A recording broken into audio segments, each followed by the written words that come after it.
Today we're going to discuss the core topics within the 10th chapter of Andrew Lay's book, How Economics Explains the World. The core idea we took away from this chapter is how technological advancements reshape living standards. Lay shows that technology doesn't just change the way we work or live, but it also plays a huge role in how economies grow and who actually benefits from that growth. This chapter helps explain why societies see major improvements in everyday life while others don't experience the same gains. Technology can improve living standards, but it doesn't automatically benefit everyone. How much people gain depends on strong institutions and healthy competition. Governments, rules, and policies determine whether productivity gains are shared widely or mostly captured by a small group. This also explains why economic growth can raise average living standards, while some people see little improvement. Understanding this idea sets the stage for the two mechanisms we'll discuss next: how technological progress drives productivity, and how institutions shape the economic outcomes. Hi, my name is Lilith, and I'll be diving into a couple of the key mechanisms within this chapter that really stood out to me. To start off, when I say key mechanisms, this is because both processes that I'm going to talk about are very important parts of economic growth and expansion. Specifically, there were two main mechanisms Lee used that really stood out to me. Both mechanisms helped me understand why societies and economies continue to grow and how some countries end up more successful than others. It also really helped me understand why living standards within these societies continue to rise and how that is able to happen. The first mechanism I would like to highlight is the connection between technological advancements and productivity growth, aka getting more done with the same amount of effort or even less eventually. This chapter shows us really how technology isn't just about little gadgets, it's what really truly affects these standards and allows them to rise or fall. Each time that some new form of technology is created, it makes work not only faster and easier, but it tends to make the workers more productive, or tends to make them want to be more productive. Rather than taking a bunch of people, these new technological advancements help with allowing for only one person or a couple to create the same amount of output. Jobs become more efficient, and newer jobs are created to change with these new advancements. And since creating output is so much easier now, that means that the price to create the goods is now falling. This typically leads to lower prices, which then leads to people's living standards rising because now their income can do more for them. It doesn't actually make the job market smaller like a lot of people think. It actually just reshapes it and opens new doors to opportunity. So I made a diagram that shows what leads to these standards being in motion. So starting off with technology, which leads to productivity, and then lower prices, lower costs, higher income, and finally, higher living standards. On to the second mechanism that stood out to me. It was how the institutions affect and tend to reshape economic outcomes. When I say institutions, I'm referring to things like government agencies, banks, even the Federal Reserve. All of these institutions create situations in which people need to make economic decisions. When these institutions are strong, people like investors feel safer when making riskier investments, and this goes the same for entrepreneurs.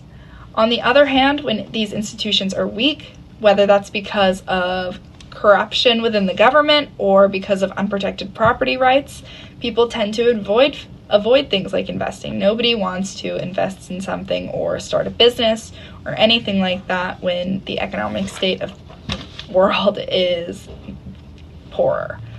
Along with that, innovation typically slows and the economy tends to become stagnant as a whole. With weak institutions, even countries with a strong source of natural resources can remain poor if the country's institution isn't consistently working towards growth.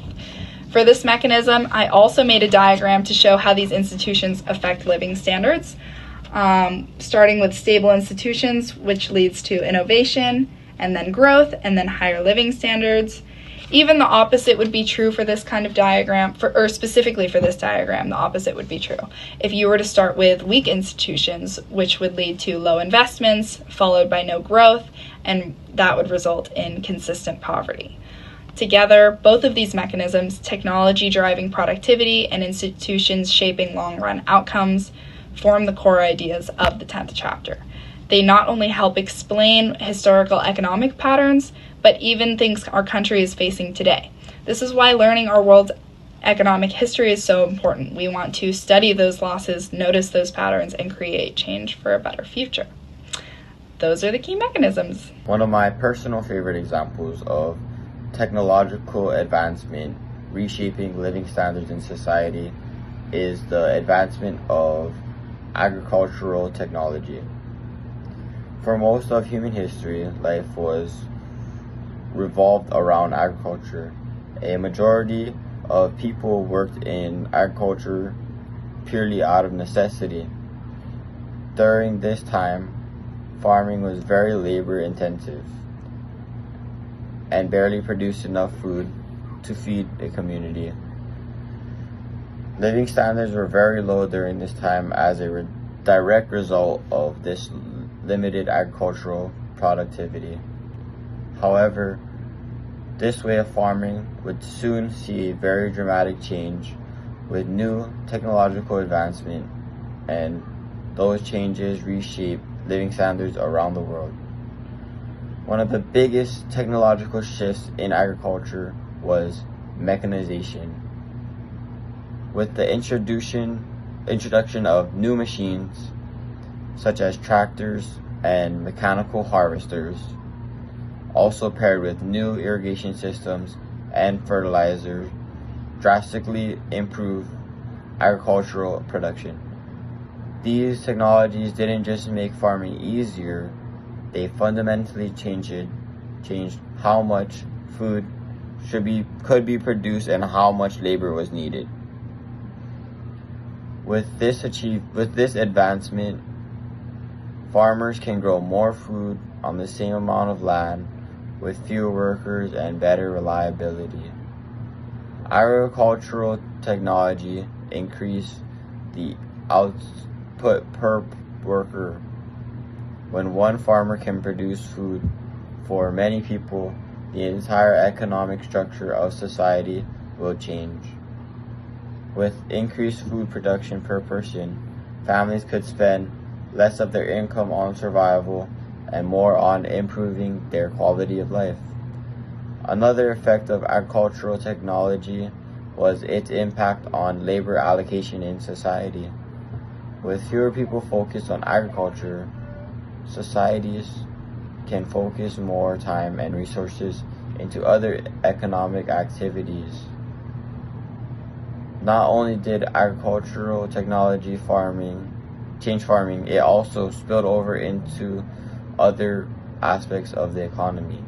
These changes laid the foundation for industrialization and economic growth. Now I'll focus on some important misconceptions in chapter 10. One first misconception that stood out to me was the idea that markets and technological progress automatically improve living standard for everyone. In reality, while markets and new technologies do increase productivity and overall economic growth, the chapter shows that the benefits are not shared equally. Some people and groups gain much more than others. I think this proves that without the right government policies, technological change can raise total wealth while still leaving certain groups worse off or even excluded. I think that shows that growth alone does not guarantee higher living standards for all members of society. Another misconception that I found in the chapter is that privatization always makes services more efficient and cheaper. The chapter explains that many privatized industries, such as railways and utilities, became monopolies because they face little competition, and it is very expensive for competitors to enter those markets. It is true that while privatization can bring governments large amounts of money in the short term, in the long term, consumers end up paying higher prices over time for the same service. As a result, living standards can fall instead of improve, especially for people who rely heavily on those services. The last misconception that I found is that free markets alone are enough during economic crisis.